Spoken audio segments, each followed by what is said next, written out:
Wonderful. Thank you, Nassim. Thank you so much for putting this together with us at COG. We're so excited to be able to get everybody together in celebration of this day.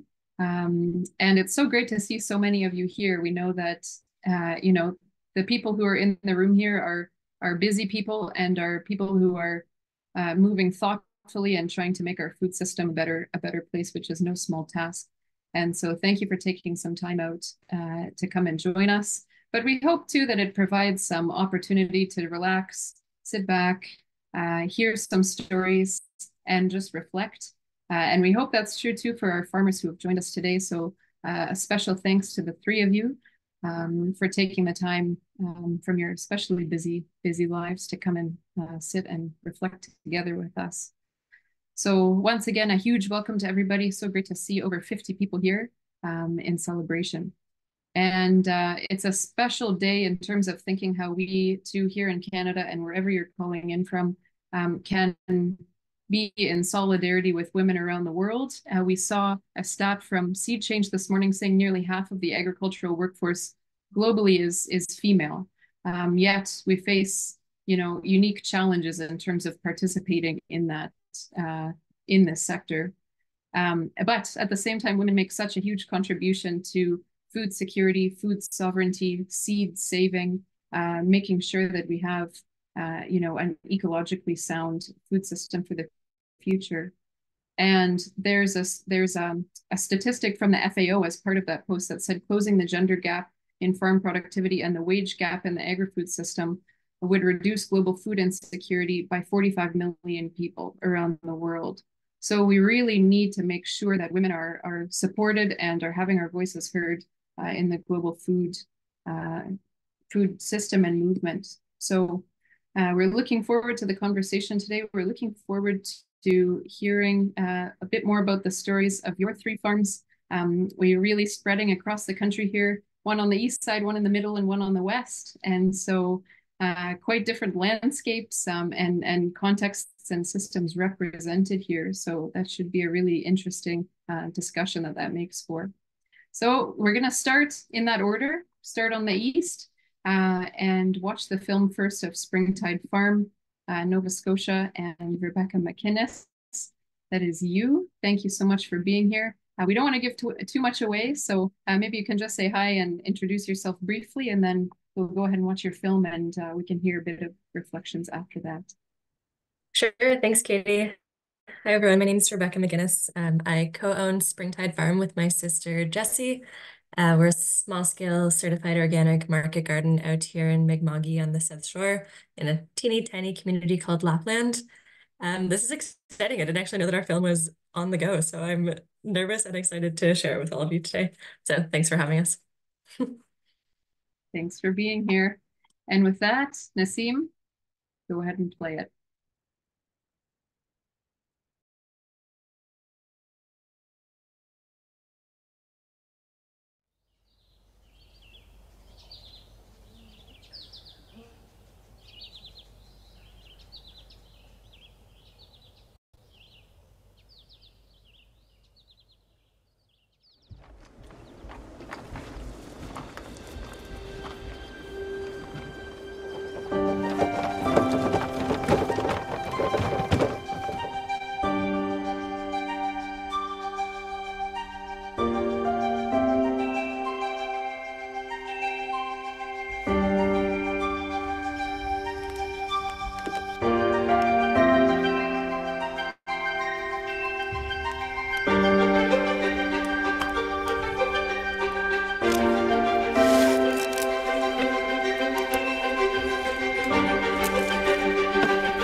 So it is the last week of July and it is super hot. So today what we were doing is we got up a little bit early to do our CSA harvest, and that entails basically picking about 20 or so different crops, and then we'll head into our wash station to my right and we'll do our washing, our packing, and then we'll pack all of our orders.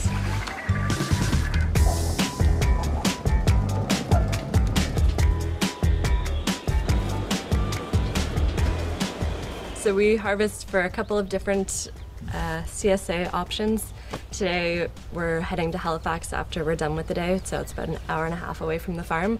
We do a delivery there once a week, every Tuesday. We have two different types of vegetable CSAs. We have a basket style CSA and a market style CSA. So we harvest for both of those.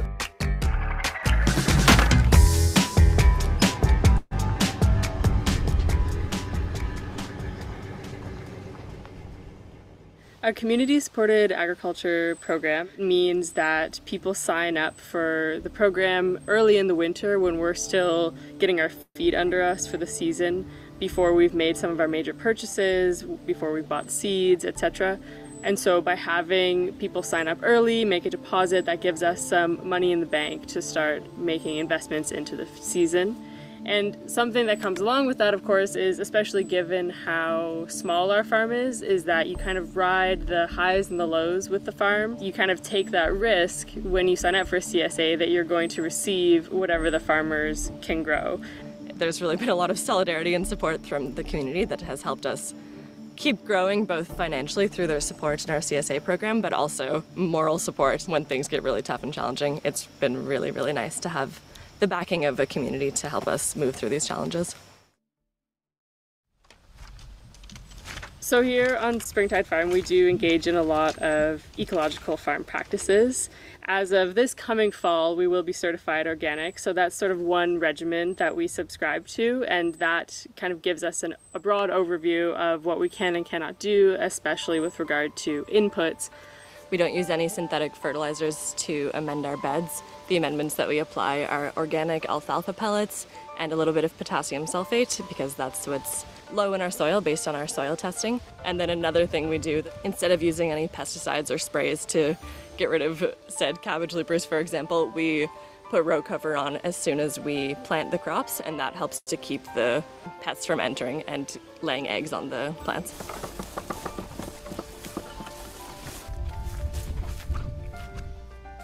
So we're about to do probably our least favorite task on the farm, which is hauling around these giant silage tarps. But we do that because it's kind of a passive way to kill back whatever crop we're trying to kill and prepare the section for new crops. 1, 2, 3. We do this instead of tilling or other methods that would maybe, churn up the soil quite a bit, and this way we're actually just letting it be.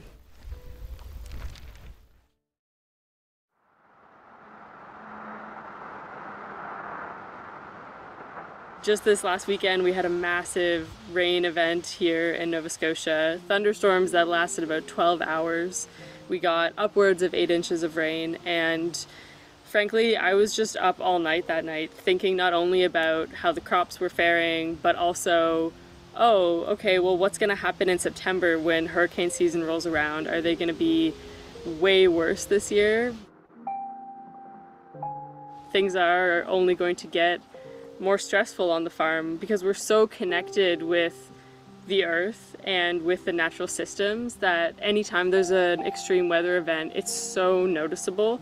Here, you really notice the changes in the trees, in the endemic species that are here, in the time of year that things bloom, in the frost cycles. There's just so many indicators that things are changing quickly that it's hard not to be anxious about it. I think a lot of farmers are already trying to adapt and even mitigate to the crisis. How to manage your mind spinning about it is a whole other matter. Thai basil. Yep. Tomatoes. So this is our 6th season working together and our 4th season kind of running a business together. It's been fun, it's been challenging. Yeah, I think we're making it work and I think it's going pretty well. I think what helps is that we both have a shared vision of what we want to see here on the farm, which is not just the two of us like breaking our backs and kind of hidden behind this fence line of our farm, but we want to make it more of a community operation. So I'm feeling that as we expand the farm and bring more people on board in any capacity, then that'll help our relationship too, because it means we won't be in each other's hair as much. But we have fun, we still laugh. We're laughing right now. I don't see the future of agriculture as being sustainable if it maintains this steady road down the industrial model.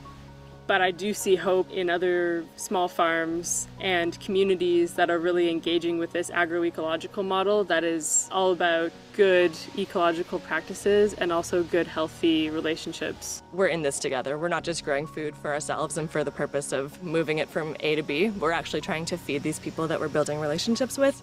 I think that there's so much potential here, and we're in our earliest days, but yeah, I don't really know how to put it, but it feels exciting, and it feels like we're on the brim of something really good.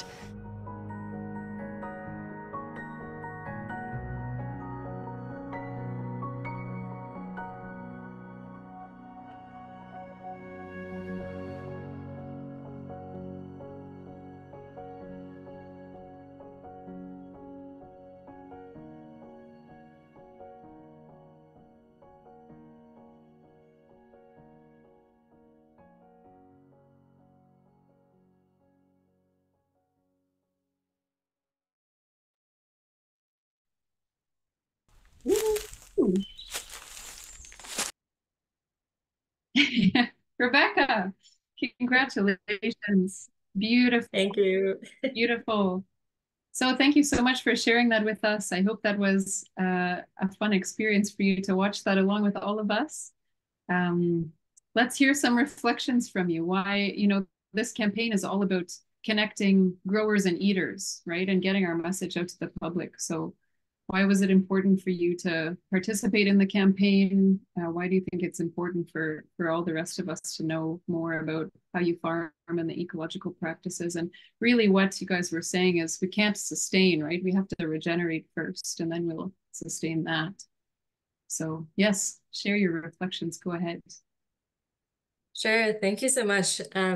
That's a really great question. And I'm so grateful to the National Farmers Union, to the March 4th creative group, to allow us to really tell these stories and connect with the consumers, and also, the whole world. Everyone is eating and everyone is a part of the food system. And I think it's really key to be changing that narrative and, putting the onus of the food system and the direction it takes on the broader population. So moving it away just from the land stewards and the farmers and the producers and all of these folks, and really sharing it across the wider community.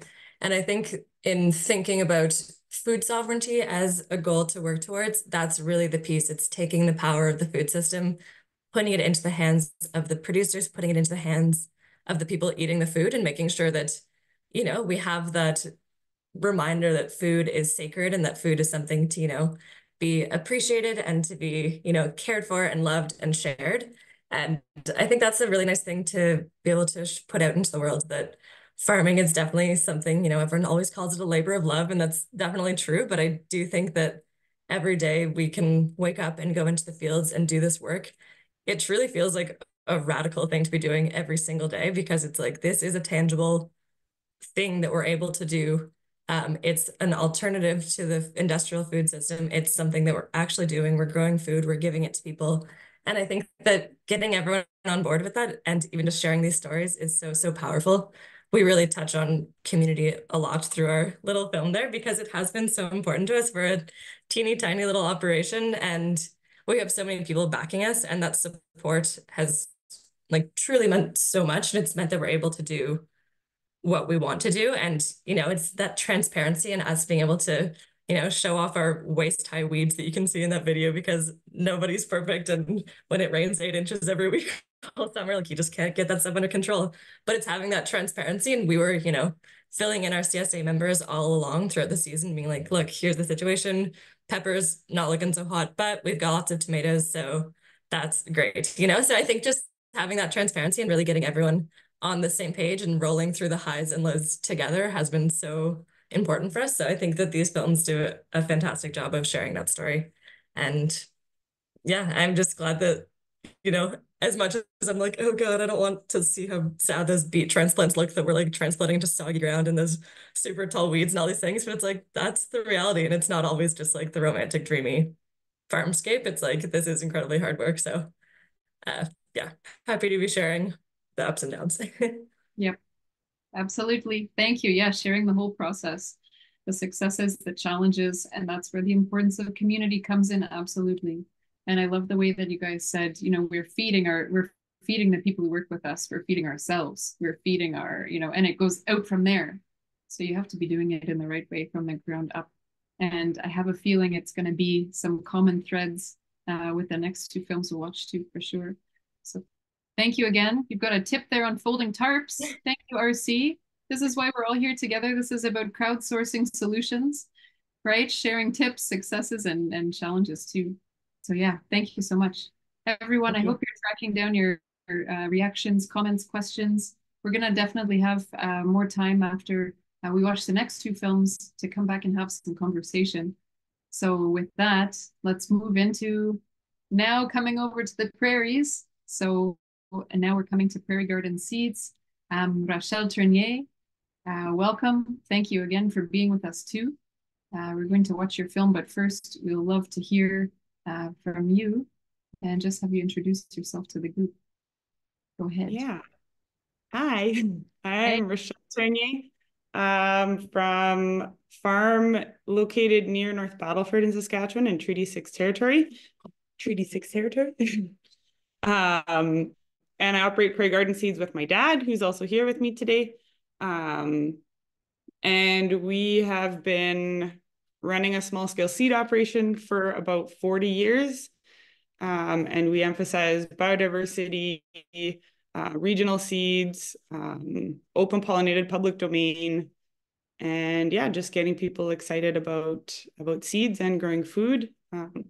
I love growing food for my friends and family and self, and I like encouraging other people to put the effort and work in to value growing that food. So getting seeds from us that are varieties that you can't necessarily find in the store for your food. So yeah, it's really exciting work. It's a lot of work, and we're happy to be a part of this film series and excited to watch again with you guys. Thank you, Rachelle, and hello, Jim. You're off to the side here. There. Hi. Welcome. Happy Women's Day. Thank you for being with us. And yes, seed sovereignty and the whole issue of seeds is such an important thing that the NFU has really been leading on too. So we all thank you for taking up that issue, both you guys directly and the bigger NFU too. So Thanks. congratulations. Thank Okay, you. Nasim, take it away. Enjoy, everybody.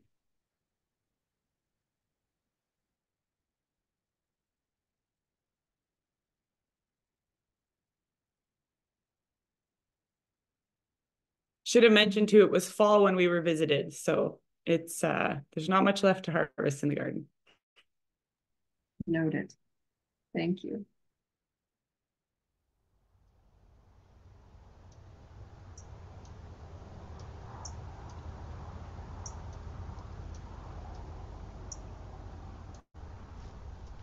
And you've pulled the husks back on all the ones that I picked? Yeah, but we haven't finished picking the other stuff because it's too wet. Too wet. We got 3/4 of an inch of rain in that rain gauge over there. Well, they say there's at least 8 days, between 8 and 9 tenths in North Battleford. I need to cultivate my garden, but it's too wet now. Sure is. And it'll probably dry off, but it might not. I hope it does.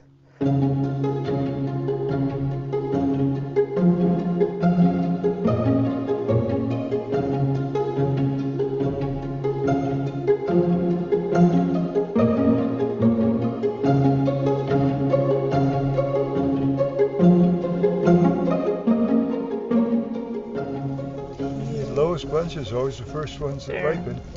And these guys are, yeah, I'll just keep. This is a tomato called Midnight Snack, if I remember You correctly. do remember correctly. I'm impressed.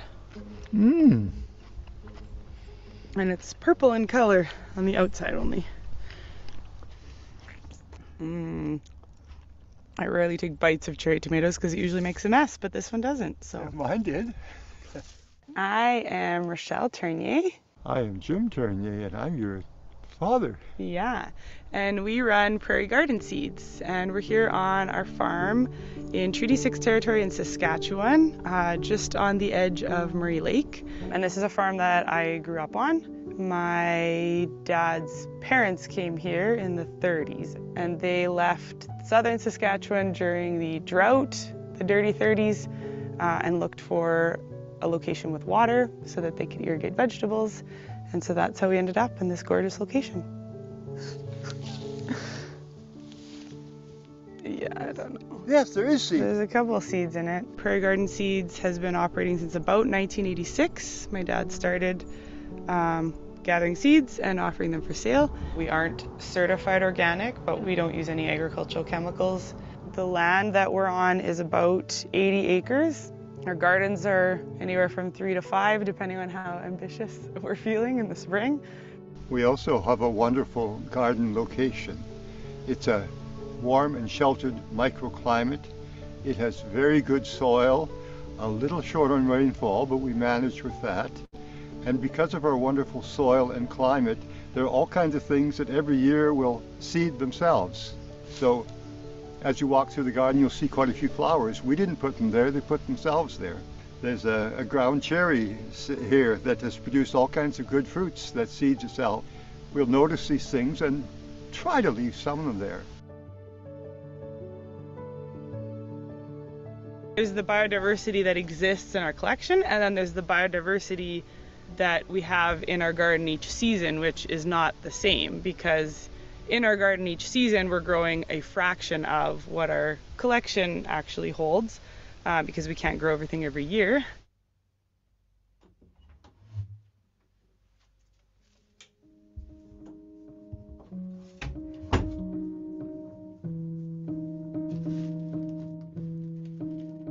We're in the Prairie Garden Seeds seed storage room. So we grow about 95% of the seeds in our collection. And here we store all of our seeds dry, cool, in the dark. Well, a seed contains a living, breathing embryo, and that little plant is living and breathing the whole time in storage, and it's slowly using up the energy it has saved up in that seed to wait until the right conditions are around so that that embryo can grow and pop out of the seed coat. So moisture, light, and heat. So you want the exact opposite for seed storage, because the slower that embryo is using up the energy, the longer that life of the seed will be in storage. Once they're processed and cleaned, they come and live here until they get packaged to be sent out to customers. So the process of getting seeds from growing them, producing them, and getting them into packages is very intricate and complicated because we have so many different crops. Seeds are produced in dry capsules, pods. Some things are in wet fruits. There's a lot of fiddly work. Well, this is one of these beans, and I'm going to just get in this tub and tramp on it, which is probably a pretty traditional way of turning your plants into seed.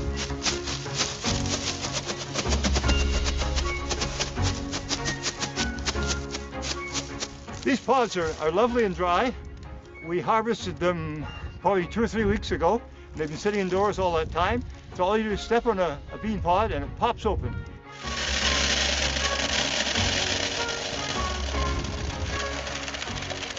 This is called winnowing. And if you had a combine, you would have a machine turning a fan doing the same thing. But this is a pretty traditional way that farmers used to do it before we had all the fossil fuels.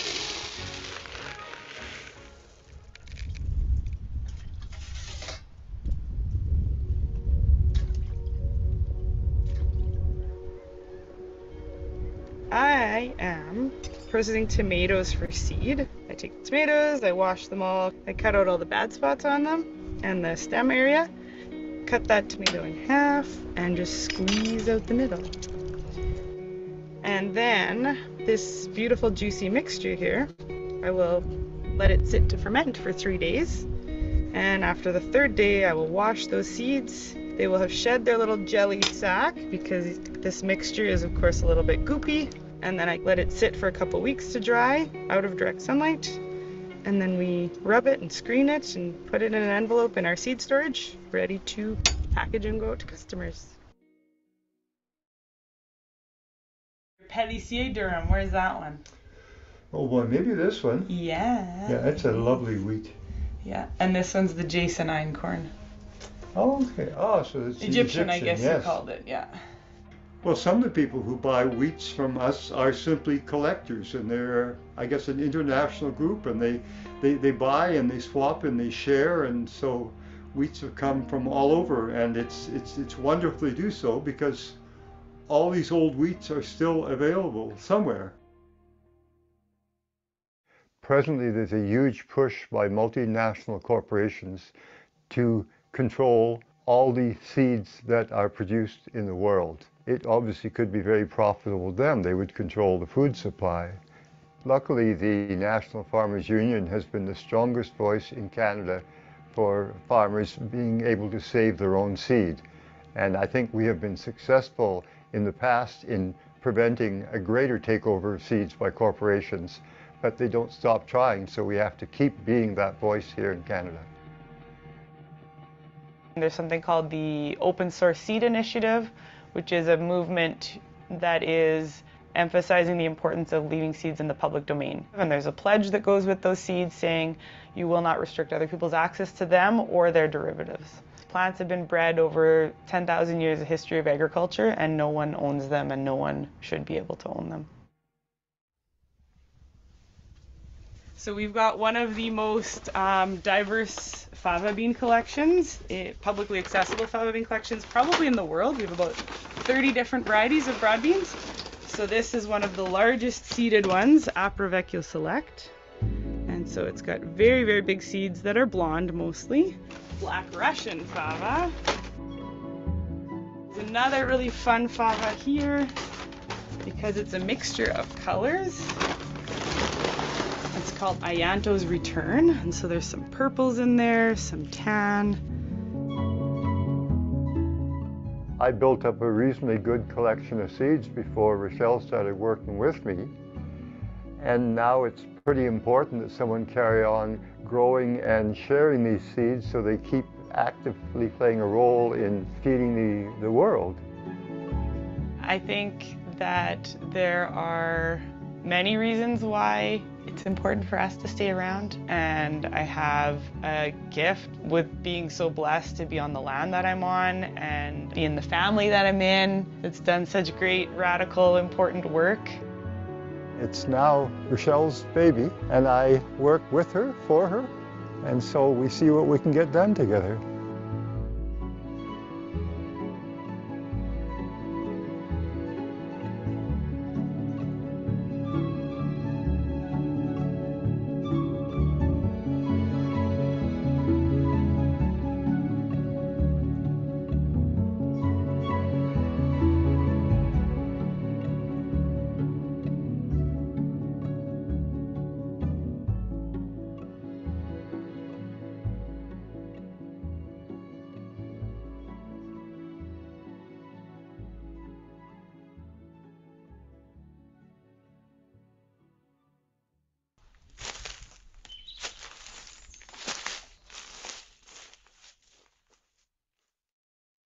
Would you like to know how?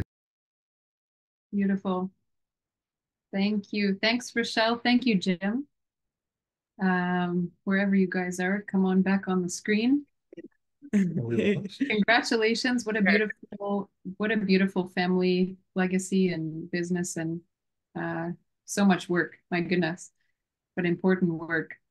So same question for you guys. How has your experience been being part of this campaign, and why did you feel it was important to get the message out about what you're doing on your farm and in your business, out to the public and out to eaters and the broader audience?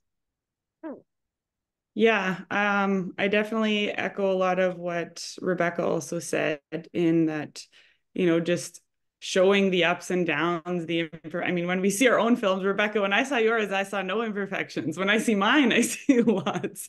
But yeah, just showing people the reality behind these small scale farming operations. And even, you know, whatever size that farm is, showing the humans behind the operation in the world of, like, you know, increasingly powerful capitalism and e-commerce and Amazon ordering. I mean, people forget that there are humans behind what you're getting. And I think in our situation, like being a small seed company and doing mail order, and, you know, just up against the whole mail order, like I say, Amazon, where it's like, if there's any tiny little flaw that you want to, you know, yeah, register with Amazon. Yeah, no problem. Your money back, whatever. They'll send you more stuff. And like, we are a human operation. We do a ton of hand labor. We can't afford to do that kind of thing. And we hope that people who get from us care about the fact that we're a human operation.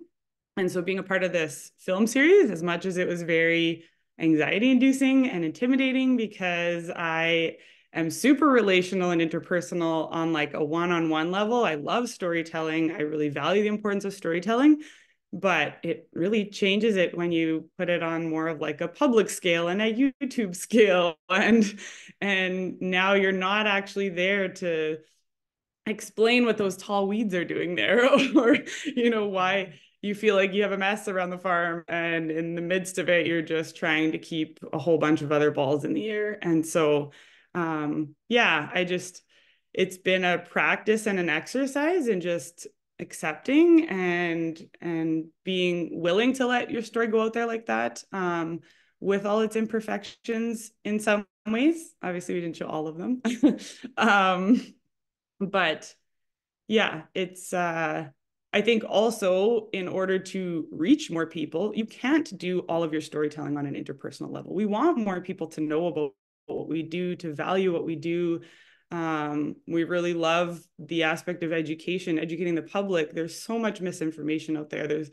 There's so many yeah, useless things vying for people's attention. And meanwhile, I'm like, people don't know about seeds and the importance of seeds. And then you can also tell somebody about what you do, but it's a different thing for them to actually see a film of what you're doing. Even showing this to family. My mom's from the Netherlands, sending it to our family abroad who's never been here. They're like, oh, they have a bit more of an understanding of what it is you do. And then, of course, the next level would be visiting and coming to the farm and participating. And yeah, but they're all different levels of learning about what it is we do and the value of it. So really honored to be a part of this series and to be alongside all of the other farms that are featured. You guys are all amazing. Yeah. And my dad can speak another time. Or do you want to say anything? No. Oh, I'm the older generation. It's good to be passed on to the next. There you go.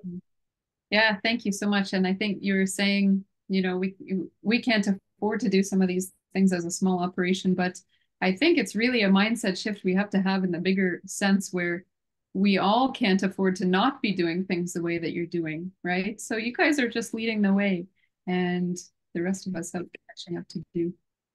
You're having a big up there in the chat from Crystal. Very high quality. Been using Prairie Garden seeds for years. Thank you so much, Crystal, for sharing. It's a beautiful testimony. We had some questions in there. Thanks, everybody. Keep tracking your questions down. We will come to them after we come to our third film. But there was one question about what's your website. So to Rebecca and Rochelle, you can list your websites down there. And I think you had mentioned the Open Source Seed Initiative as well in your film and a pledge. So if that's something that you wanted to share, people can take a look at that. Please go ahead and do so. So everybody, just a note on the way that these films are playing. When they're shared through the screen, there is a bit of a lag sometimes on some of your screens, but you can also find these films on YouTube and watch them for free on the NFU's YouTube channel, so as well as on the website. So please do take a look at that after this and share them with your families, friends, and then one day everybody will be coming to visit your farms. So thank you so much. Very inspiring. So we'll move now to the West Coast. take a little trip over to BC and hear from our third farmer from Grounded Acres. Welcome, Mel. Thank you so much for being with us. Please go ahead and introduce yourself, and then we'll watch your film. Yeah, so hi everyone. It's so lovely to see so many people join today, and kudos to pick also. Well, March 8th also almost been March 8th, but it's a great time of the year to do this because then you have been able to fill up our field. So it's yeah, lovely to gather on this day. So I am Mel Sylvestre in Gibsons, BC, in the Squamish territories. My partner from Douglas, still organic farm called Grounded Acres Organic Farm. Vegetables, we have some rain ants too. We are cultivating about 3 acres right now with the staff helping us out. Yeah, and we mainly do some fast market that we go to farmers market. We have participated in the Bucks program. We oh, apparently I don't sound that loud. Is that better if I may be inconsistent? That sound. You know what? I can switch to the other account. It's on the Grounded Acre because my phone is not great. Let me switch over right now. See if that will work. Yep, it just cuts in and out a little bit. Okay. Sorry about that. Better. Way better.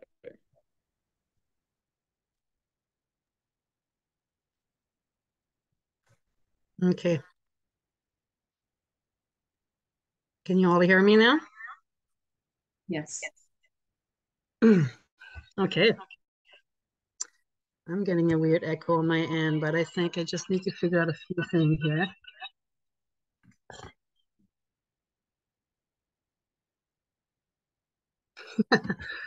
Apologies, technology. It's always a fun one.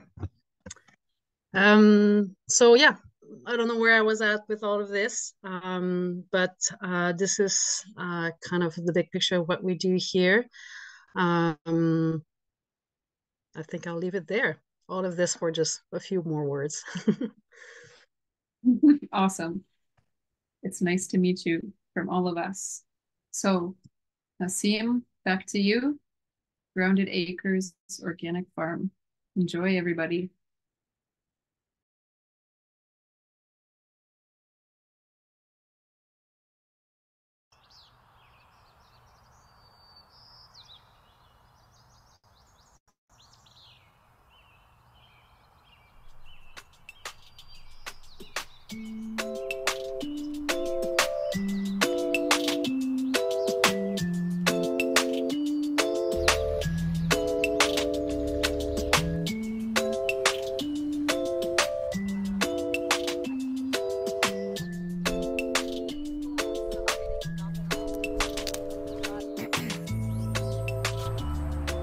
Have a lot this week if you want to catch up. Persephone just upped their weekly order to 22 pounds. Well, we're gonna need it then. At the start of every week, we do a field walk, just the two of us, the day before our staff start, where we're just assessing priorities for work for the week. But our biggest thing right now that harvest season started, is figuring out where everything's going.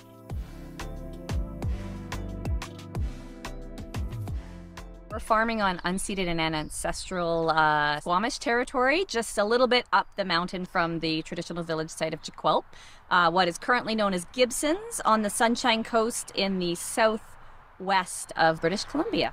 We moved here 3 years ago, so this is our 3rd season. We are a mixed vegetable farm. We're give or take 2 acre to acre and a half. We are also certified organic, so we do practice in line with the organic standards. And each bed is pretty much all season long in production or in succession in some form. Well, one of the interesting things about this region is that it's a whole bunch of mountains dropping into the ocean. So there's not a lot of flat land. There's only a few areas that have some good soil or a little just topographically well suited for farming. So there's a lot more demand for local food than is being produced here.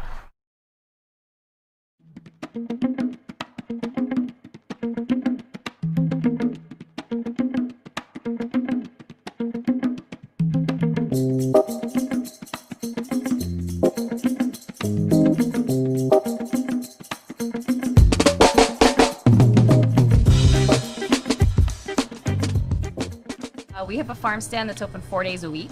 This is the first week that we've got new Warba potatoes.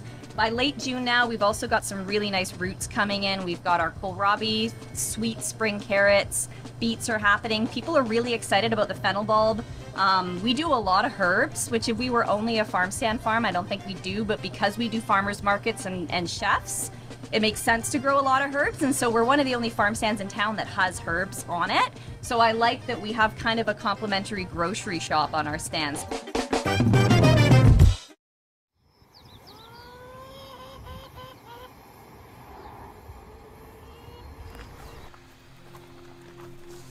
So this is our main irrigation system. Wasn't originally set up for it. When we moved to this property, we knew in this region there was a lot of water issues, drought and water restrictions. So we set this up. It's 6 of those big thing that we have. They're 1,500 gallon each. And we set this up for in case of emergency.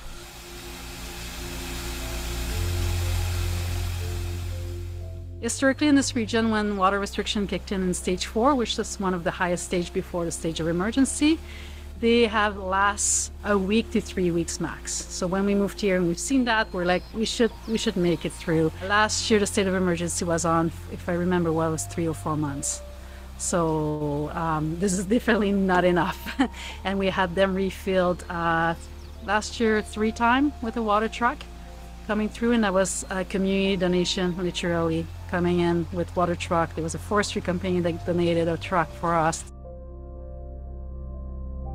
You know, the wild thing about climate change is our droughts are now more dry, and also the wet season is more wet.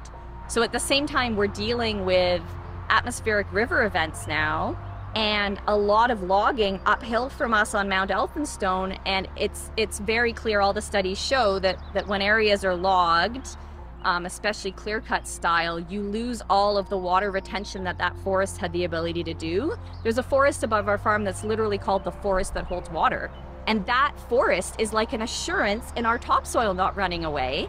But if it gets logged, it means that when there's these big rain events, way more water comes rushing down the mountain and across our farm, and we get seeds washed away, we get crops damaged, but worse than all of that is our topsoil. The first couple of inches is where all the life in the soil is. It's what we invest all the cover cropping and the compost in building up the fertility for. All of it just washes out into the Strait of Georgia, and so, you know, that's also a big concern for us is protecting our water resources for the drought season, but also finding ways to keep the water in place. Tamara's got his camera. You can show him what you picked, River. Show me again. You show him again? What's it like raising your kids on the farm? It's pretty incredible. They know more about plants and insects and bugs and birds than a lot of grown-ups we know. It's pretty natural for kids, and it's a funny thing about having a toddler is if you cook a vegetable and put it on their dinner plate, they may not eat it, but if they pick it off the plant, they will eat every single thing. Raw zucchini, broccoli, anything. That's a farmer's shame. Yeah. Something bad about it? Oh no, it's just the sizing. It's not like most people look for this kind of shape and size. This is great for baking. You can just like gut it a little bit, stuff it. But most people get a bit intimidated by this size. But we'll eat it.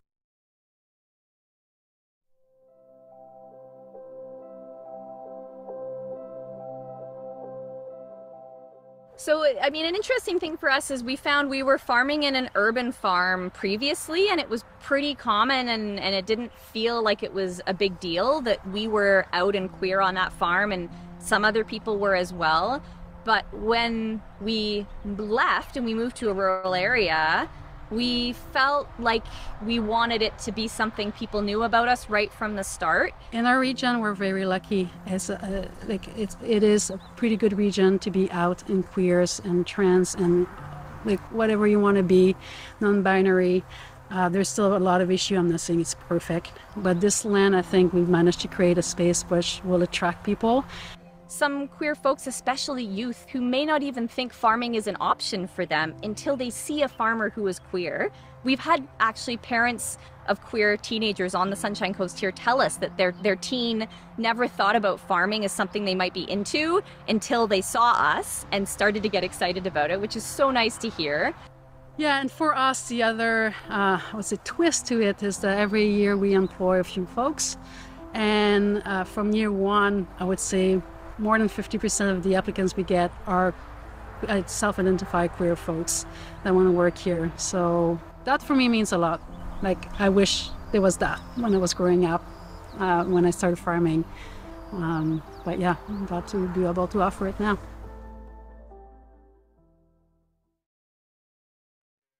Hannah is known as the lettuce queen at the market. It's all our babies. I don't even know the name of the variety at this point. She's full on control on lettuce. We step down. It can feel really intimidating when you learn about the bigness of the problems with our food system, and you're just one person and you're eating on your own budget and you've got limited time in your day. You know, find out where are the markets that are close to me, what are the months of the year that they're running, and when are the times, maybe in the month or in the week, where I could carve out the time to stop by. And if there's a lot of vegetables and fruit that aren't familiar to you, to chat to those farmers. Chances are they know 10 different ways to cook them. And I know when I was starting to learn about food systems and I was in the city, that's exactly what I did, is I got to talk to them, and it inspired my whole menu plan for the week. And it left me with a feeling of knowing who grew my food and trusting them, and it felt so good.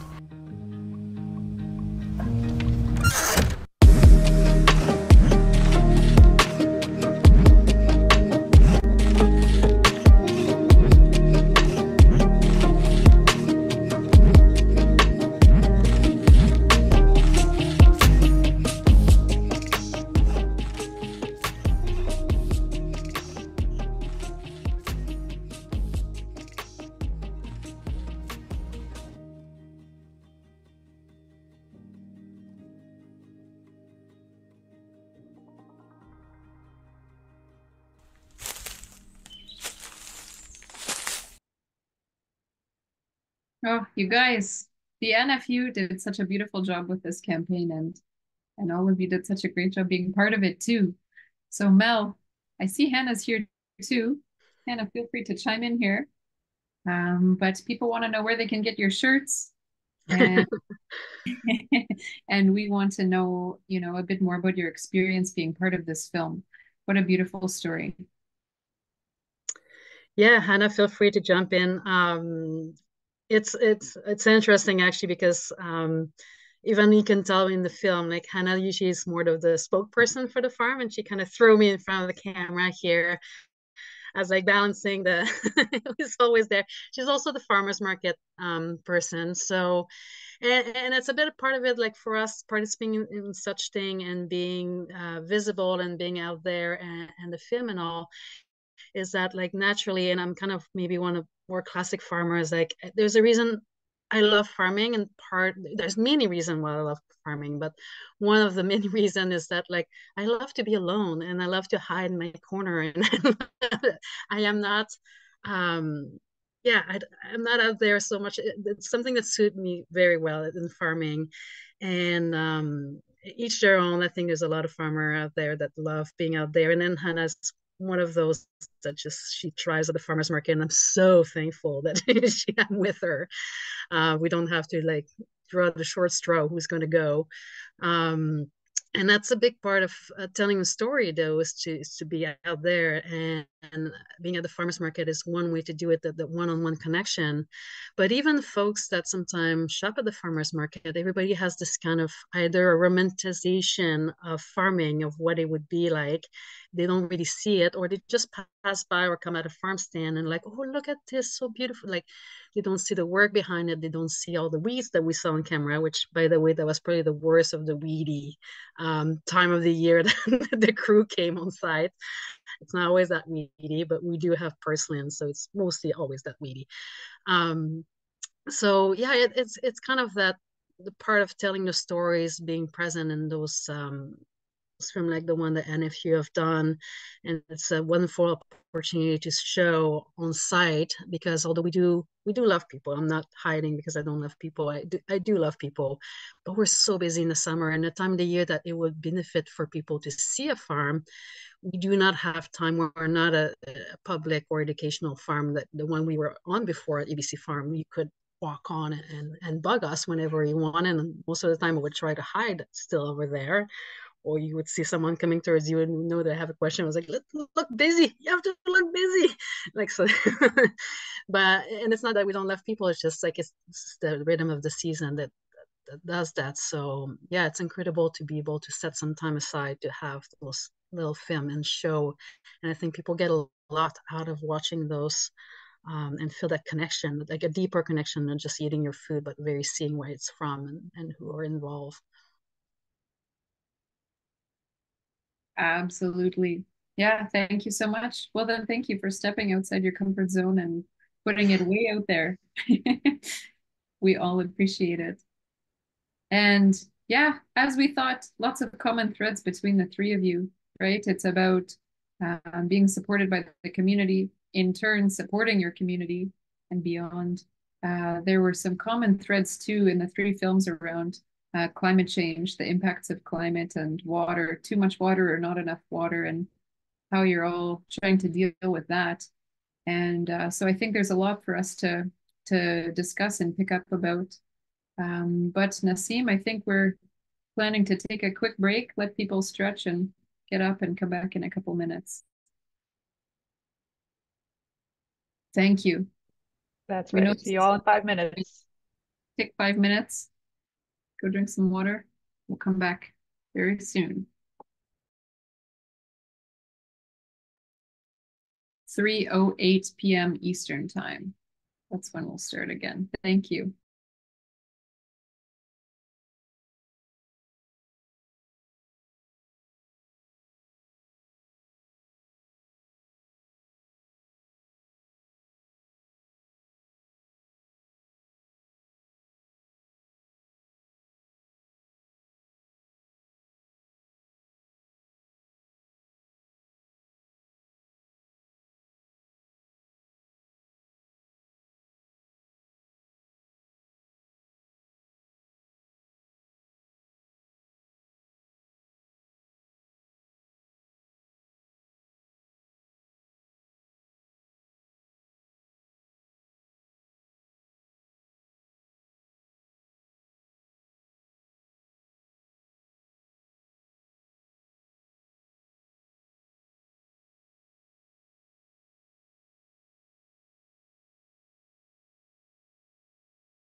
Hello, everyone.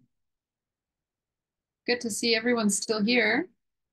I know you're all eager to participate in the conversation, but welcome back.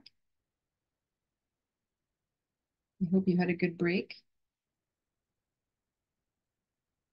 Come on back in to our virtual room. Beautiful. We're inviting Mel, Rachel, and Rebecca up to the virtual stage. Welcome back, everybody. And yes, once again, thank you so much for being willing to share your films in general and with us here today. Let's get into some conversation. So everyone, if you want to ask a question, we're happy for you to write it down and I'll speak it out. And if you also want to raise your hand and say it yourself, that's fine too. So just to start off, we're here for International Women's Day. One of the common threads, I think, between your films and your stories is really how you're bringing yourself into your farm and yourself into your business and what you do. So could the three of you comment on that a bit more? You know, what does it mean? What does this day mean to you, International Women's Day? And how does who you are as a person, as a human, come into what you do on your farm and in your operation? And why do you think it's important for those things to be working together? So whoever wants to, we can popcorn style it. Whoever wants to start, I'm opening it up.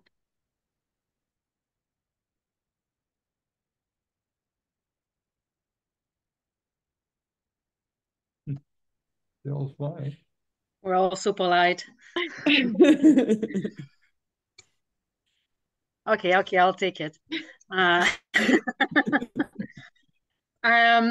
I think for me, like International Women's Day for me, in a way, as I was growing, was a big part of my activism, of learning about the struggle of the past, and learning about what left to be done. I mean, I became kind of like a young adult, like teenager into young adult, probably during like the third waves feminism.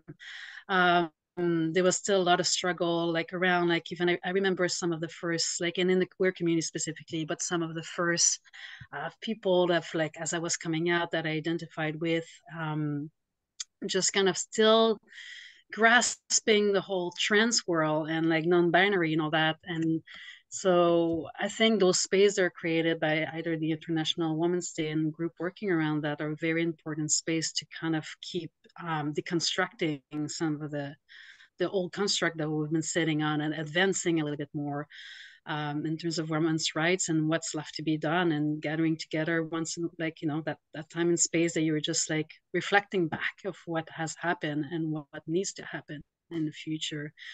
And I mean, as a farmer, it's spring, so it means in the context, obviously there's still lots and lots to be done in the agricultural world. It was very interesting actually hearing the stats about that 50% of the agricultural labor in the world is mainly by women right now, because still in the representation out there, and you get Farming Magazine, what do you see on the cover is like the old white men in overall.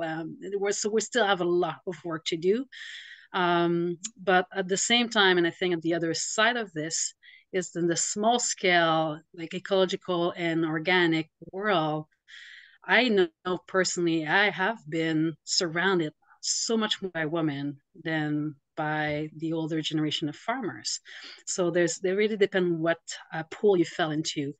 And I found myself lucky, but I also know it's a different story. If you're probably in the middle of the prairie, like Rachel, or somewhere else, it's probably quite a different story. Mm-hmm. Thank you for that. Is it true, Rochelle? Yeah, I guess that segues into me. For sure, it would be a different story here in some ways. And I guess I appreciate your sort of highlighting how the personal is really so much a part of this, because while that's a blessing, it's also a challenge that our work is so personal. My work, I feel, is so personal. And so you feel a little bit more vulnerable and exposed, and hence why putting a film out there like this is a little bit more scary. And just that, yeah, worry and hesitation of judgment of imperfections that, yeah, go along with. And I mean, we all have those voices in our head, but I think in a patriarchal world, there's a lot, maybe I find in my head, there's a lot of critical voices telling me I'm not enough and I'm not doing good enough. So yeah, International Women's Day, a day to be able to celebrate how far we've come, is pretty great. And I'm really grateful for thinking back to, you know, the time when my grandma and even my aunties wouldn't have had as much social freedom and liberty to engage in the world the way I am able to. And I'm really grateful for that.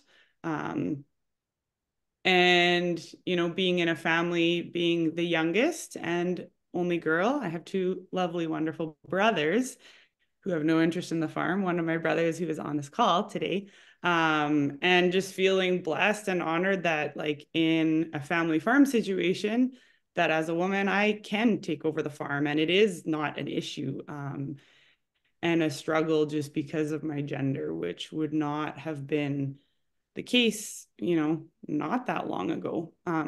So yeah, feeling pretty grateful for that, being raised in a family where I've been,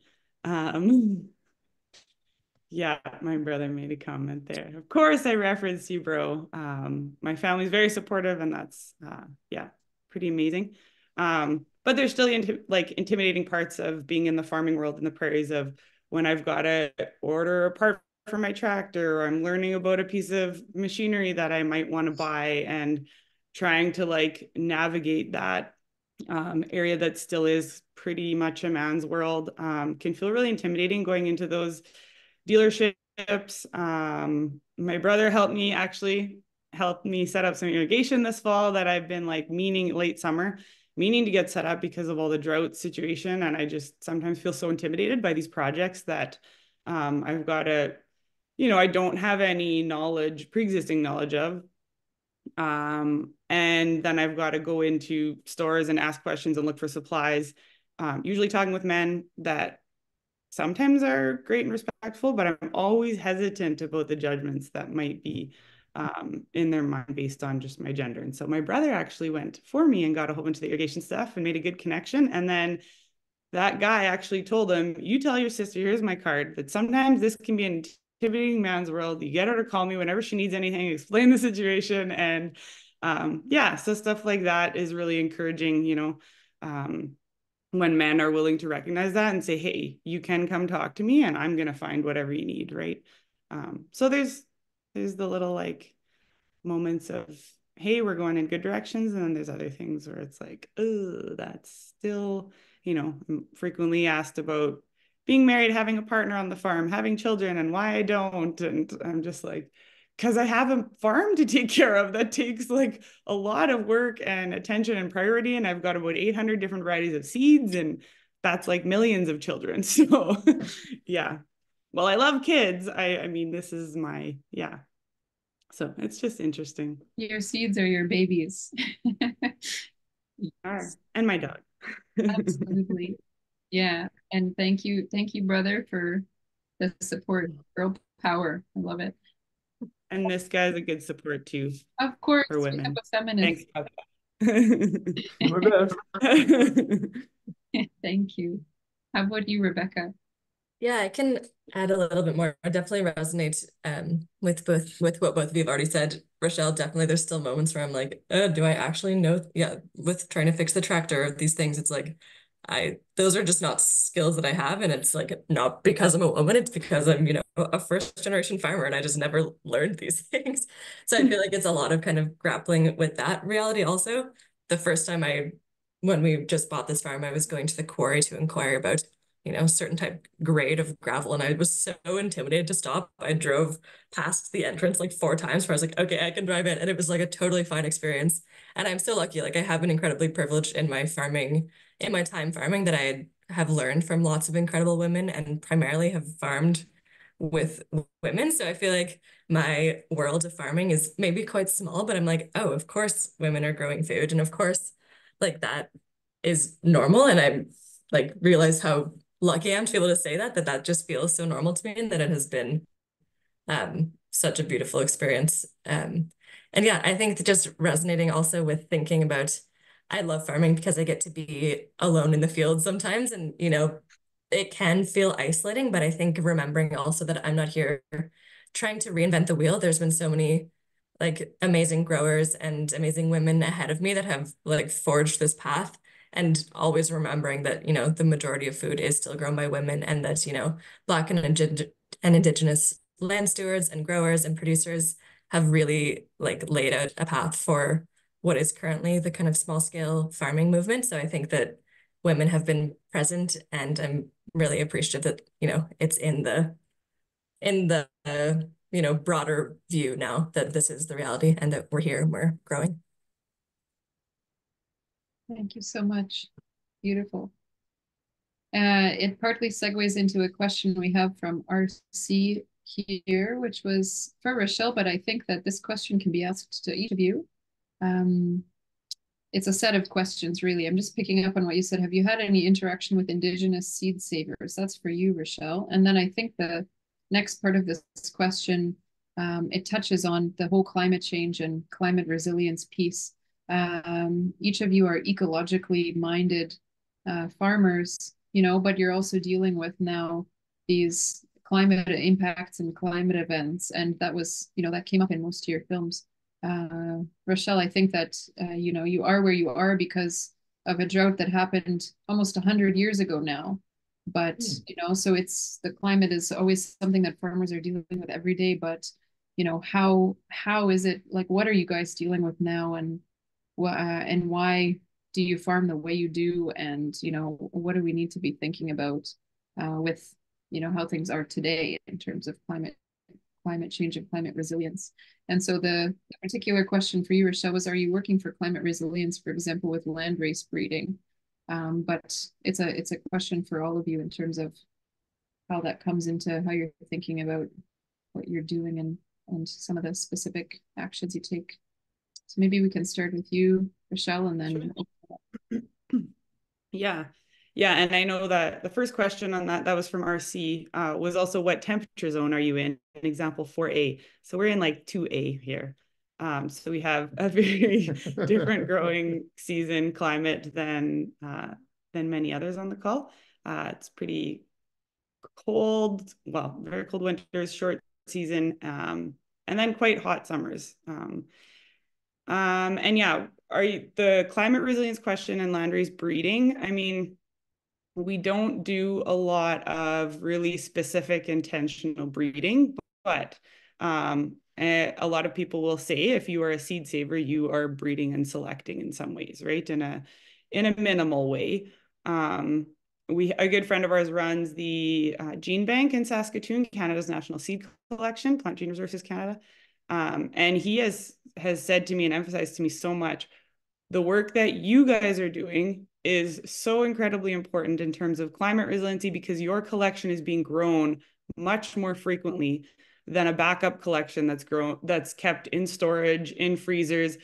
The Svalbard Doomsday Seed Vault is wonderful, but those seeds aren't interacting with the changing conditions every year. So in that sense, we do emphasize like locally adapted, resilient seeds that will make it in the conditions that exist on our farm. And those conditions are not always ideal due to climate conditions, due to our abilities to keep up or not with things. We have normally dry land farmed, which has become since my dad has been gardening anyway, my family definitely came there initially for irrigation purposes for vegetables when they had to. And we're kind of going to that again to some degree, at least needing to, feeling desperate to use some irrigation, because if it's a matter of crop or no crop, well, you don't want no crop. So yeah, we do minimal irrigation, but we will probably do a bit more this year because it's been so dry. And then the last question, have you had any interaction with Indigenous seed savers? We have in some, in minimal ways across the country, not specifically a lot in our area necessarily. There wasn't as much of a tradition really of gardening on the prairies in Indigenous communities. And so I think in east and out west, that's a bit different, and further down south in Indigenous communities. But yeah, have had some engagement with Indigenous seed savers, and I know there are some that have got some seeds from us. And every year we always have one or two people that really inquire about any varieties that we might have that come from Indigenous origins, which is a small number of things that, I mean, all of the seeds, I guess, in there, if you go far back enough. But yeah, that's wanted to see what those. Thank you. You covered it all.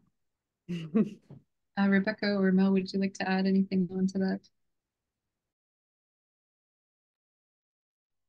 Sure, I can just touch quickly on, I guess, farming and climate chaos. As I'm fairly new to farming, and this will be my, I say fairly new, but I guess this coming year will be my 8th or 9th growing season.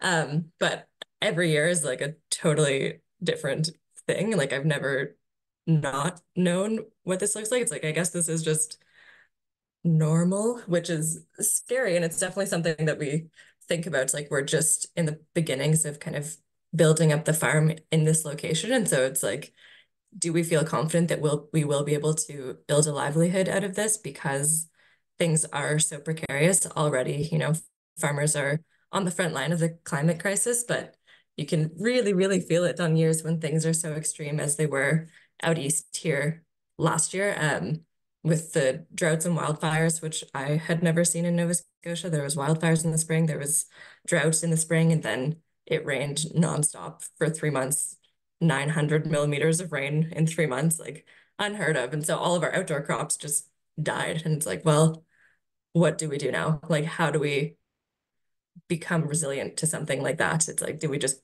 cover all of our fields and, you know, exclusively grow in greenhouses and tunnels? Like that doesn't really feel like an option. So of course, we're always thinking about the things that we can do to really build up our soil, to increase the organic matter, to, you know, build raised beds, you know, all of these little things. It's like, certainly we can become more resilient. And as our soil gets stronger and as our infrastructure and our systems get better, I think we will inherently be more resilient, because we are quite small scale. So we are quite adaptable and quite flexible.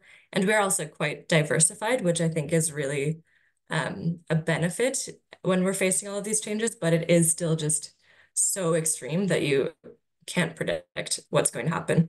And like the nail in the coffin last year was, you know, the hurricane season, which now is just a regular thing every year.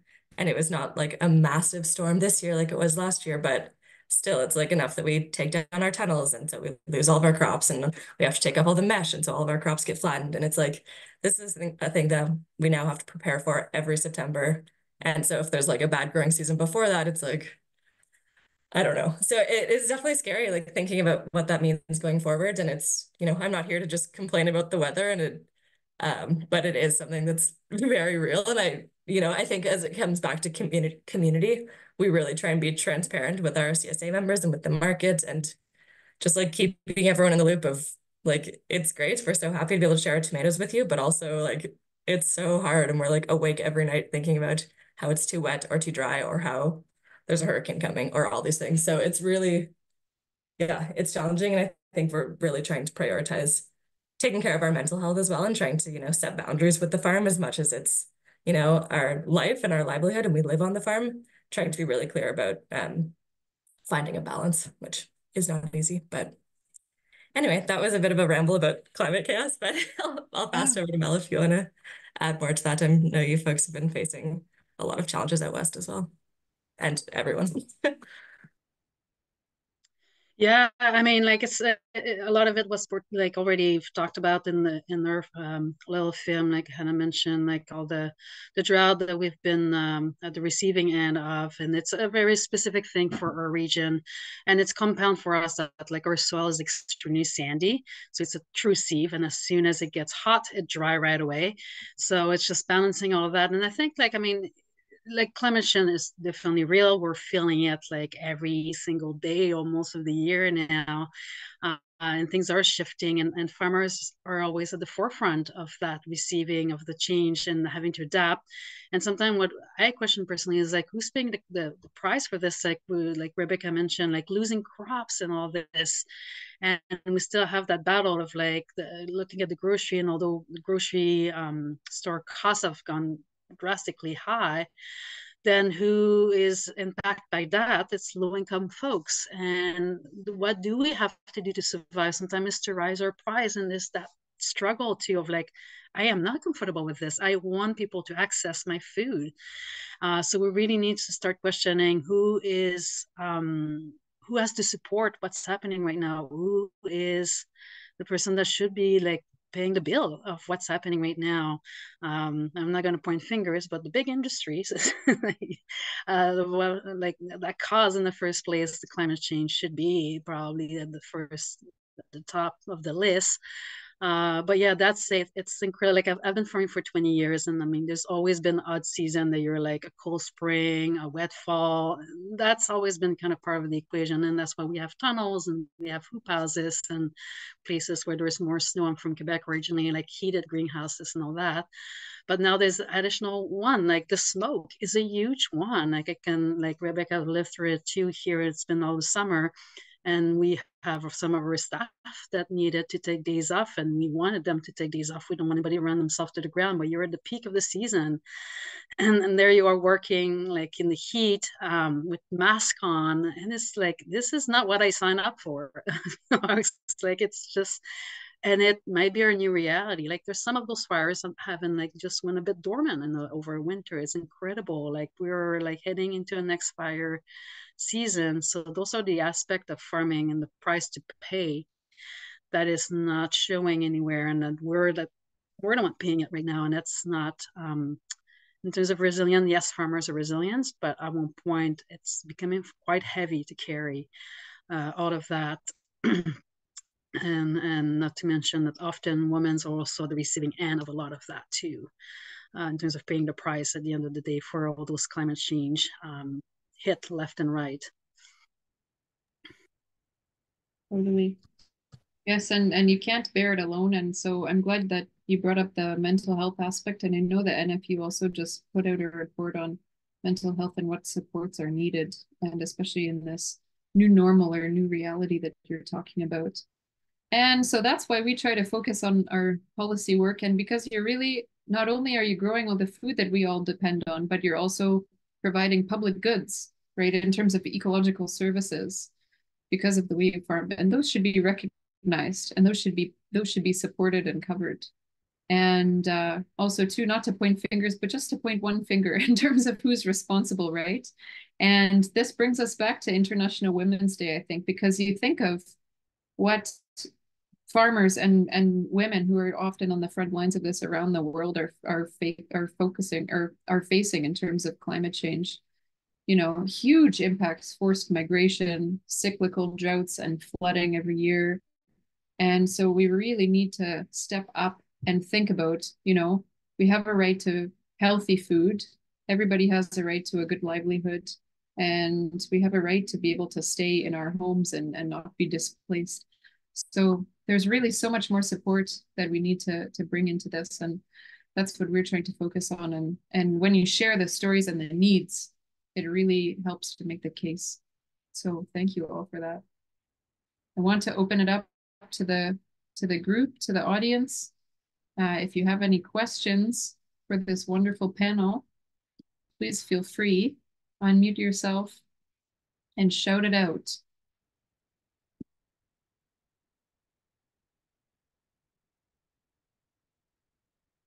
Janine Gibson here from Treaty 6 in Southeast Manitoba.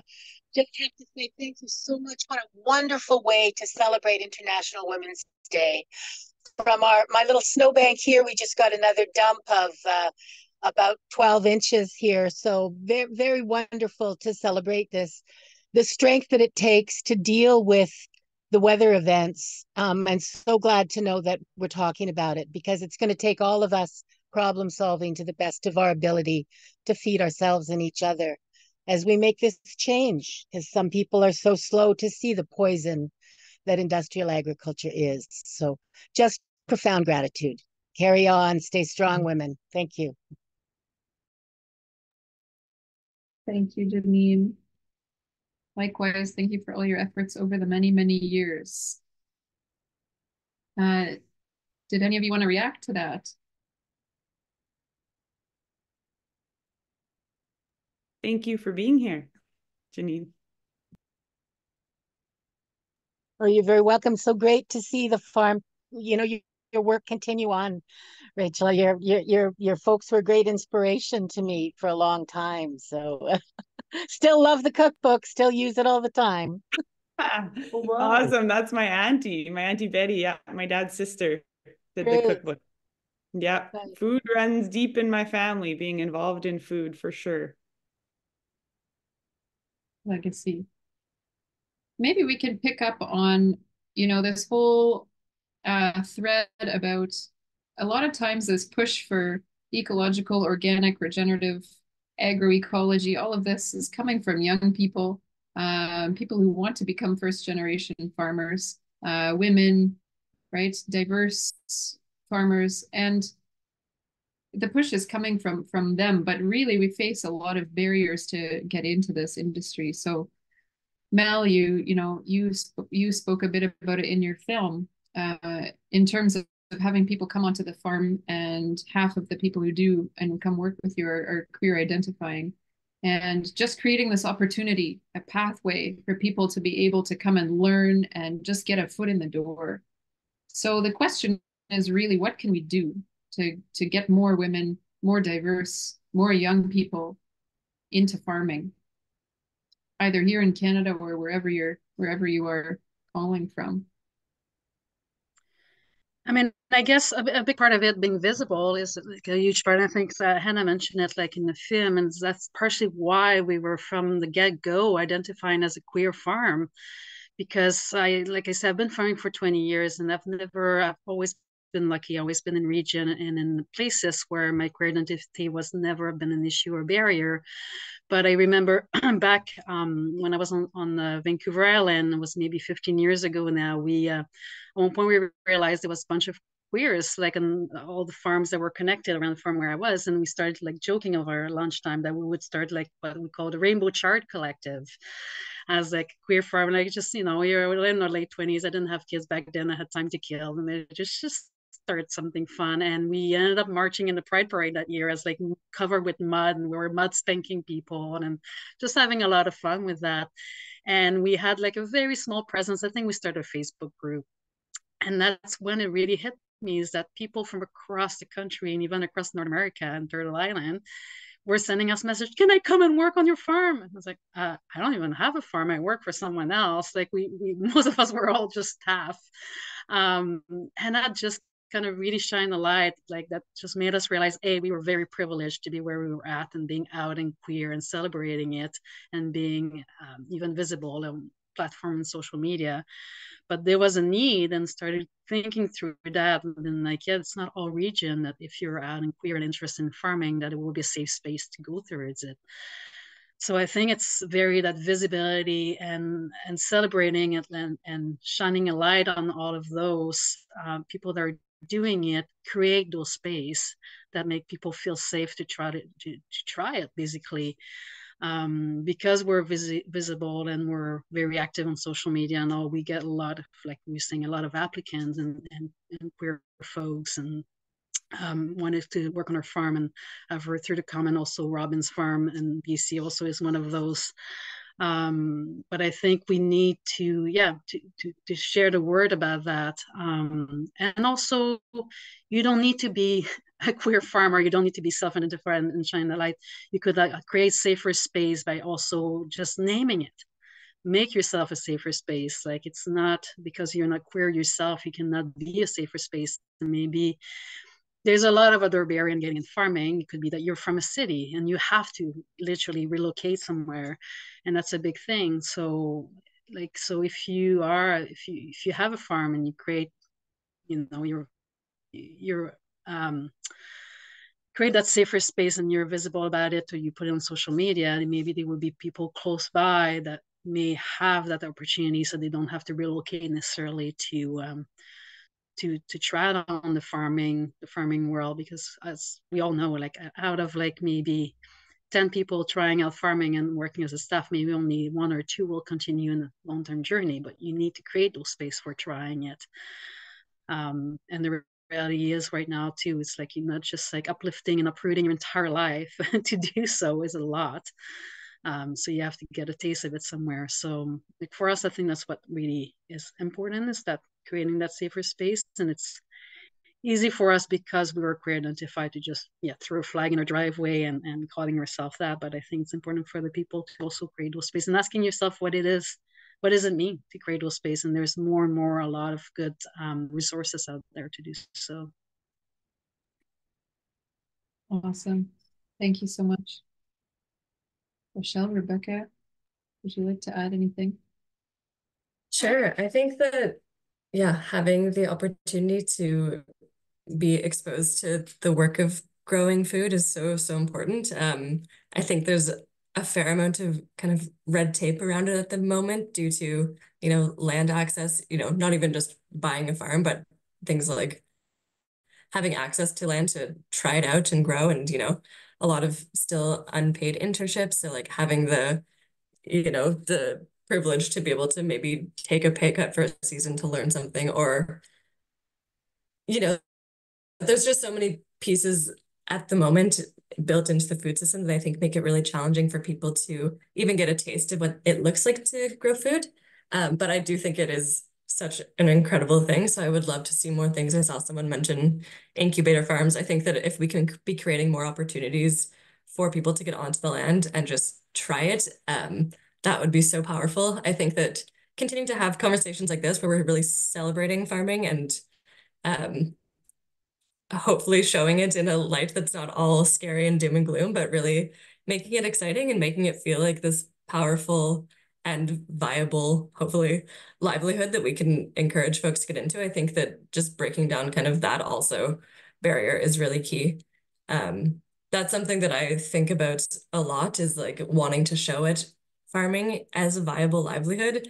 It's not something that we've quite achieved yet. I'm over here working 3 jobs to try and, build up a farm that's resilient enough that I can actually pay myself and to do this work that I love doing. So I feel like there's still work there to be done. So I'm always hesitant to, really be like, let's all do it. But at the end of the day, like I am still doing it because I think it's important and because I love doing it. And I, would love to see more people on the ground and having the opportunity to get exposed to it. And just one final thought is about just collaboration and cooperation. I feel like every farm, meeting, be it through the NFU or other farm organizations, or even just chatting with young farmer friends, we're all like, so why are we all doing this alone? Why are we not, banding together and finding ways to be more cooperative and collaborate more? And I think that's a really exciting piece. And I think that I'm given a lot of hope through that idea of collaboration. We're really excited to have a good friend of ours come and work with us on the farm this year. We're doing kind of a trial year to have her working with us, with hopefully the intent of becoming a cooperative and, just bringing more people on board to take some of the weight off of the shoulders of just a few people and help to, spread that around. As we've talked about it, farming is incredibly challenging. But I think there is a lot of potential to be bringing more people into it and sharing that burden and making it something that can be celebrated and not just feel hard all the time. Awesome. Well, thank you for sharing. This is the reality of farming that we want to talk about. Like we said, the successes and the many, many challenges. So thank you for being honest about it. And I think different kind of co-ops and different models like that are an interesting opportunity. So we hope it goes well. And Rochelle, would you like to add? Yeah, sure. I really appreciate that last emphasis on collaboration and working together, because I definitely think that's the only viable path forward, especially in rural Saskatchewan. Running a small farm is incredibly isolating and not realistic to keep up for the long term. as much as I hear the people who like the more introverted, isolated time of working alone, yeah, sort of forced isolation with absolutely very few neighbors around is a different story altogether. And then I'm also very much on the extreme end of extroversion. So yeah, I'm not sure how much longer I can do this if I don't have collaborators, if I don't have other people to work with physically close together. And that's the challenge in Saskatchewan, is like there are a number of really cool, awesome young farmers, but we're, you know, 2, 3, 4, 5, 6 hour drive away from each other one way. So yeah, it's really hard at things like this coming together. And I know even though we're all across the country, but for me, this is really important to celebrate why I do this, because on the daily, it's can be pretty easy to get frustrated and discouraged regularly. So yeah, I really appreciate this coming together. And I just think, yeah, the barriers of land access for sure, of funding, of in my own situation, for sure feeling like imposter syndrome and not sure if you have some like a great opportunity to offer somebody for learning and working. Yeah, so just not getting your story out to the right people who might say, yeah, actually, I really do value this and I want to come and learn there. And then there's organizations like Young Agrarians, NFU, and COG that say, okay, there's these grants you could apply for, Rochelle, to have this summer student and whatnot. So those kinds of things are helpful. But all these communication pieces, all these connecting pieces, I think relationships are key. Collaboration is key, but they're also hard and challenging. And so we've got to be kind with each other. We've got to be, you know, gracious with each other, give us all grace. We're all dealing with our own internal struggles and challenges, as well as external, interpersonal. Like, yeah, it's not easy, but it's meaningful and it's important, and it's the only possible way forward. Yeah, thank you so much. Yeah, let's do more of these. Thank you for sharing. Here's a very specific follow-on to what we've just been talking about, but from Mary. Have any of you thought about beginning farm incubators on your farms and forming larger collectives? So there's a mentorship coupled with the experience for beginning farmers. Maybe that's a little bit about what you do, Mel, but yeah, this whole idea about incubation. Yeah, there's a few models out there, and I think it works well in some contexts. There's a lot of like obviously behind the scene with the incubator farm and management and organizing, but if the land is available and there's people that can spearhead it, I found those kind of like in behind the scene pieces. Often, if you rely on the farmer to run them, we're busy farming. it's not like we have those great ideas in the winter and they just don't pan out in the summer because we just at one point to just drop off the map. So I think if you have that kind of capacity in your farmer like supporter and all that, those are the kind of program that are great to set up. And yes, farmers are available always for teaching and all that, but recognizing also the knowledge has always been a key part in farming that I found very interesting. As much as like, you know, carpenters will like, you know, go on and get paid to learn their skills, whereas CMS farmers, you're just gonna learn on the fly and or take a program but pay out of like there's different nuances I think in the knowledge that's sitting within the farmers. And I often we've run some apprenticeship in the first few years of our business, mainly because we couldn't afford to pay someone, and all I could offer was my knowledge. So it's like if I found the right match, it would be amazing to have people, and we did find people that were the right match. But it's a very unique place in your life you could be to take literally a summer off, barely getting paid just for knowledge. I don't think it's fair either. So there's that, navigating all of that in terms of like how do we teach and how do we recognize that knowledge has a value to you. And the time I spent teaching, I'm not necessarily in the field getting shit done. And the best teaching in farming is doing it, really. So working is a teaching, but with my staff, I'm not always available to answer all questions. So there's just a lot of aspect to this that we need to take in consideration. Just opening a piece of land and throwing some young folk on it, not always the solution. It's a good solution to get a lot of weeds going, but it's, I think there needs to be support, and there need to be some stewardship of where the knowledge is going to come from, and what is the best thing to learn at a different stage of the way too. An apprenticeship and practicums and those kind of things. So I think there's good models out there though already, but maybe probably more the merrier. Totally.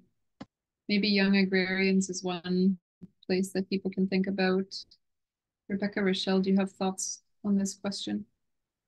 Sure, I can just mention quickly that there's a land access committee running in Nova Scotia at the moment, so kind of a local branch, I'd say, of the National Land Access Committee of the National Farmers Union. And actually in our meeting just this past week, we were talking about, land access broadly, but specifically in looking at, there's so much farmland out there either owned by farmers or non-farmers, and this came up, sorry, some context out of conversation.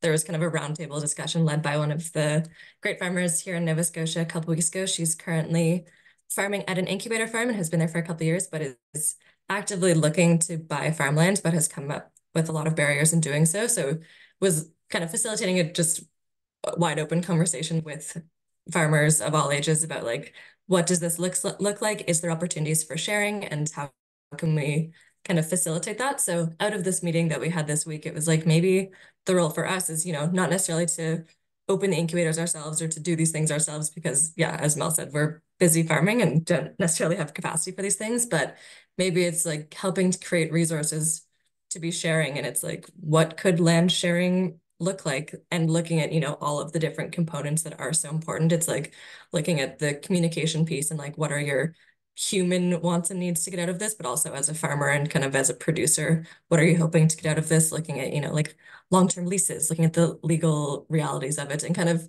not putting a prescriptive resource together, but really basing it off some of the work similarly that Young Agrarians has done with land matching and kind of this work out west that doesn't really exist here in the same way. So looking at how can we share these resources? How can we get people on the land? Because there's people that want to be growing food that are excited to do it and are looking for land, but it's kind of a matter of finding the ways to be sharing it.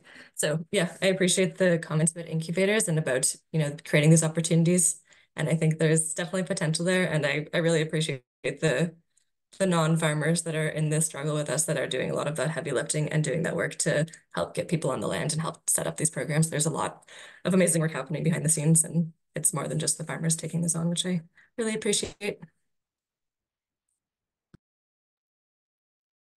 Thank you for that. Rochelle, anything to add? I think you've both said maybe most of, what is good to say.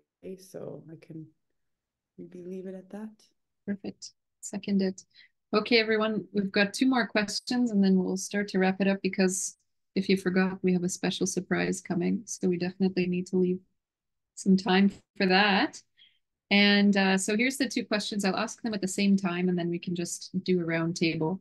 So one of them is, what do you do in the winters? What do your winters look like? This is in the spirit of just sharing a bit more about you.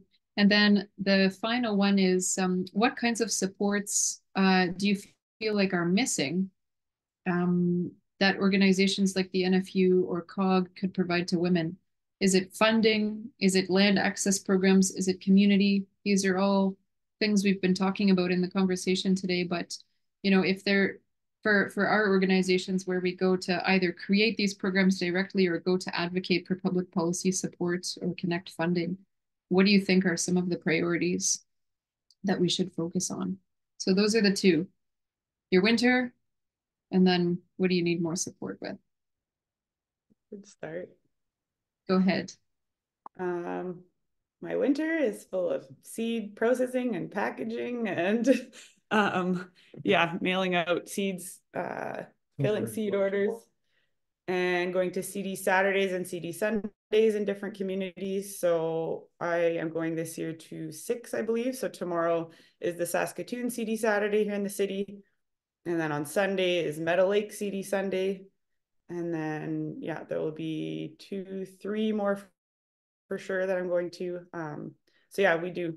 And our farm has no sort of season that's really off.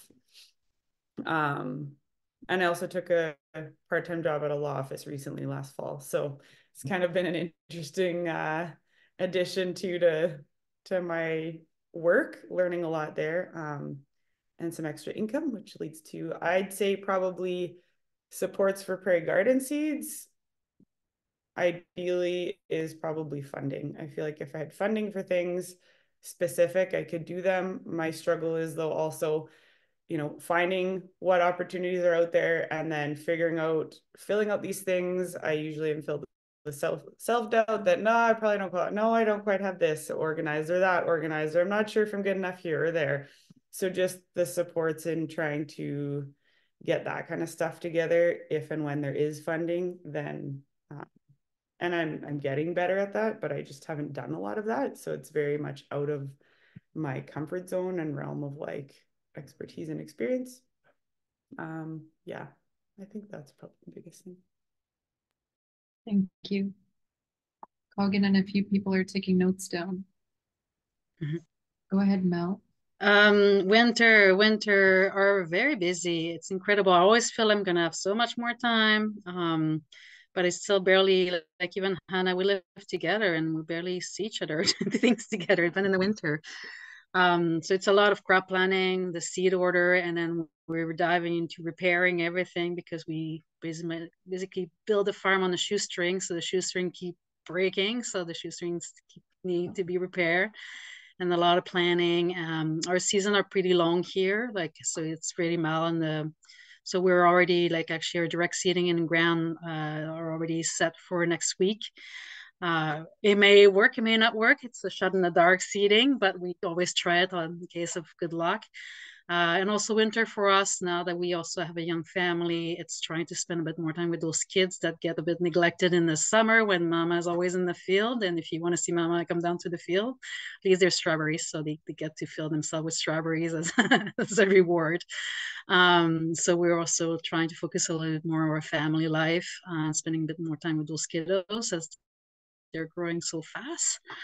And in terms of what's needed, I would say I have to echo what Rachel's saying. Like, I think funding is really it's primary for farmers. We're always kind of scratching the bottom of the barrel of our piggy banks, and the barrel piggy banks will be actually a good one. But we always need more access to. There's always something that we need. But also the advocacy part, I think it's already done. It's not, let me rephrase it, it's not done. There's already some happening, but there's almost always more to be done. So always to be at the forefront of when things happen as farmers, it's really hard for us to be reactive right away in the middle of a summer specifically. So always having an eye on that advocacy part, it's like as things come down to be able to speak for us, I think is still a very important part of the equation. But having really practical funding, sometimes a lot of the funding out there is about like hire a consultant to do this for you. Like, well, I know what I need. I know what I want. I need the money to do it. Like, stop giving the money to the person above us. Give it directly to us, and it's incredible what we can do with $2 as a farmer. So you'll get more out of your bucks and giving it directly to us even as a result. So not just funding, but flexible funding for sure. Absolutely. It's a great point. You're not alone in saying it. Go ahead, Rebecca. Sure, thank you. Yeah, so I guess I'll also break it into 2 parts. So winter at the farm here mostly looks like trying to make money that I'm unfortunately not really making during the season currently as we're building up the farm. So working a couple jobs.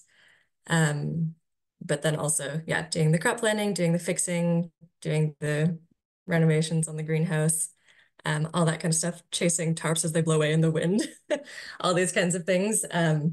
It's also a lot of kind of advocacy and other volunteer work around farming issues. I feel like once you get involved with one issue, it's just like, you're like, wow, I'm on a million boards and doing a lot of things right now. So trying to, you know, keep space and continue to find time for, you know, just walking in the woods or having fun, non-farm, non-work, that kind of stuff.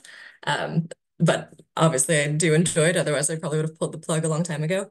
So I certainly do look forward to being able to take more of a pause in winter. We are currently growing on kind of a May to October kind of schedule, so it is a decently long off season. I mean, we've already started seeds this time of year, and we'll hopefully be sowing into greenhouses maybe tomorrow if the sun comes out and dries things out.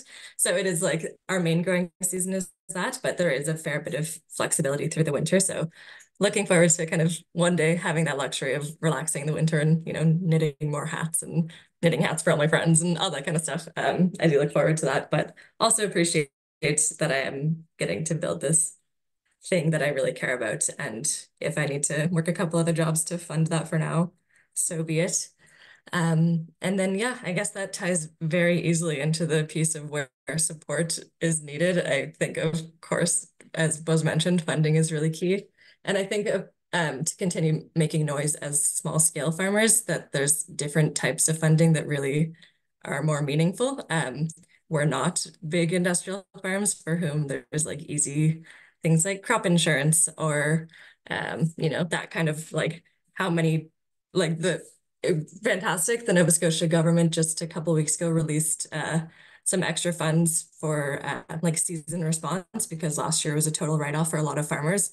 But the section, it was like, how many tons or, you know, units of crop did you lose? And I was like, well, I grow like 85 crops. I lost a bunch of them, but like, it's just like, you know, these things, it's a challenge often to fit ourselves into the funding programs that do exist. So that being said, I think there's, you know, funding support is always fantastic, but also I think the advocacy piece is always necessary. I think continuing to advocate for things like land access, to continue pushing for things like basic income. I think that would make a huge difference for the lives of a lot of farmers. It's pushing for, there's some serious wind happening outside. We lost a tunnel to some wind last week, and I'm like keeping an eye on the one that I just put up to hope it doesn't fly away.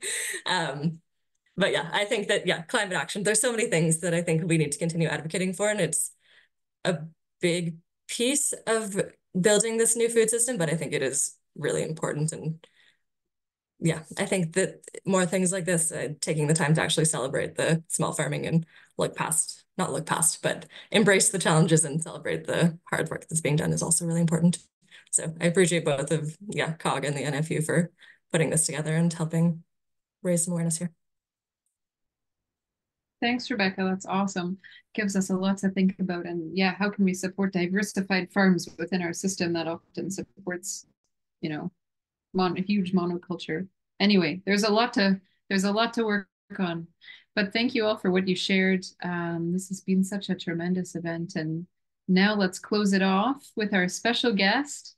To bring us home, we have Luama Mulalu here, a poet who has been listening to what you've all been sharing and has put together a poem about the day in recognition of International Women's Day that she would love to share with us. So Lulu, I welcome you to the stage. Go ahead. Enjoy, everyone. Hi, everyone. Can you all hear me? So I am so honored to be present with you all, and in terms of listening and being absorbing all the material, but also being inspired by everyone who's present, and happy Women's Day to everyone. So the poem that I wrote is called The Future We Want, and I sort of took the themes of regeneration, women, rebirth, soil, anti-colonial world building, community belonging, preservation, climate grief, and how to sort of accumulate that into a viable form of hope. So I'll start with the poem, The Future We All Want. So Naira Wahid once said, "I do not pay attention to the world ending. The world has ended for me many times and began again in the morning. It is the end of July here, and there is no potential sorry. It is the end of July here, and there is so much potential brimming still. Although the earth is cracking, although the bloom is coming later, and even though my heart is rupturing along with the world, there is still a boldly romantic life we can keep building from the ground up. Reaching deep into the soil, we can unearth and harvest what is left of each other. Although the world is ending, I do not pay it much attention. I have watched the changing leaves die only to begin again, shaking off that winter dark. Everything good starts with a bite of a ripe, bright red cherry, with a ripe, bright red cherry, right? And a scattering of tomato seeds, breathing and waiting, sinking our hungering hands into longing gardens and all that is precious, to manage our expectations, our grief, and our endless mourning, shelling our jelly sacks before the inevitable doorway to spring and growth. After we are done with our days, what is left? After we are done with our shedding, what is left? The sharing that feeds the world with the hope and thanks of something radically different. I don't want anything to do with Amazon. By that, I mean the business, not the forest. I want a politics that reflects my yearning for a romantically ecological life. I want a world of sovereignty. I want a world of soft release, even if brief and even if small. I want a world of easier breath. And it all starts with the soil. It starts with a new form of mourning, both ourselves and each other. Now bring in your listening ears and put them to any seed. What do you hear when you begin when you begin to quiet all the chaos? I heard that seeds sing like seashells do. Oh, Persephone, goddess of spring growth, sing me a slow song about something good amidst the cacophony and homesickness, about a tomorrow with no borders and no false walls. In the middle of the drought season, please sing me a song of belonging. Like you, I was raised in an institution of believing in lives constantly unfolding. There is a dream I have of the world where all the queer farmers come to pull the future we all desperately deserve from the fire. Even though my heart ruptures with the world, the wildest blooms all start with the soil. Thank you.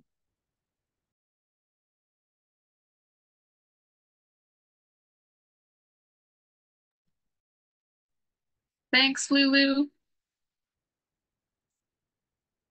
I'm not positive, but I think I see some tears, so I think that's a good sign. Thank you so much for that. I think that this is a reminder that, you know, being women in farming and really being committed to what we're doing, it's an art, and art has a place in what we do too. So thank you for sharing that art with us. That's a perfect way to end off this amazing event. And everybody, with that, let's wrap it up for today. Thank you again, Mel, Rachel, Rebecca, Anna, Jim, Nassim, Laura, Jenna, everyone for putting this event together, and what a beautiful way to celebrate International Women's Day. Thanks, Mara, for all of the resources you put into the chat about how the NFU can support you and answering those questions. Thank you, everybody, for coming and joining us and being with us for the past couple of hours. It was a beautiful way to spend the afternoon. And with that, happy Women's Day. Enjoy the rest of it. And let's do this again soon. Thank you so much, everyone. And thank you, Canadian Organic Growers, for partnering with us on this. Happy Women's Day. Thank you.